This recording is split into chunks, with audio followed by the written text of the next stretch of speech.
ज्यावेळी छत्रपती शिवाजी महाराजांचा पुतळा पुण्यामध्ये बसवणार होते त्यावेळी तिथल्या भटा बामणांनी त्यांना खूप विरोध केला। तो विरोध न जुमानता शाहू महाराजांनी पहिला चौतरा तिथं बसवला गेला आणि चौतऱ्याचं उद्घाटन एवढं जोरात होतं की इंग्रज जे त्यावेळी अधिकारी होते त्यांच्या हस्ते ते उद्घाटन होतं।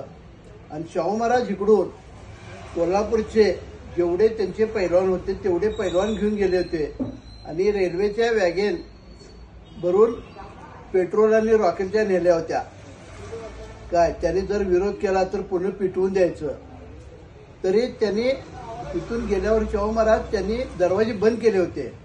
बाहेरून ह्यांनी कड्या वाजून सांगितलं, अरे बामणांनो, कोल्हापुरातले सगळे पैलवान आणलेत, रॉकेल आणि पेट्रोलच्या वॅगन भरून आणलेत।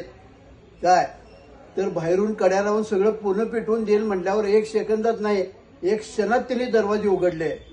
हा इतिहास मला गोविंदमा कसबेकर पैलवान शाहू महाराजांचे पानात सोना लावस्तोवर कुस्ती करणार त्यांनी हा मला 1975 साली हा इतिहास सांगितलेला आहे। त्यानंतर दरवाजा उघडल्यावर तर जो शाहू महाराजांचा फोटो आहे हातात ते मानपत्र घेऊन चालायला लागलेत आणि ते इंग्रज अधिकारी सुद्धा एवढे भ्यालेले की त्यांच्या खाली माना घातलेला फोटो आहेत बघा। तर असं हे वातावरण होतं। तरी त्यातून शाहू महाराजांनी हा चौतरा बसवला आणि 1922ला शाहू महाराज वारल्यानंतर छत्रपती राजाराम महाराजांनी तो पुतळा जो तयार करायला दिला होता त्याला सुद्धा 2-3 ठिकाणी त्या लोकांना ती विरोध केला त्यांनी, हे पुतळ्याचं काम करायचं नाही तुम्ही म्हणून। आणि जगात पहिल्यांदा पुतळा हा राजर्षी शाहू महाराजांनी तयार केला आणि हा राजाराम महाराजांनी तिथं बसवला पुण्यात। हा इतिहासात नोंद आहे सगळी।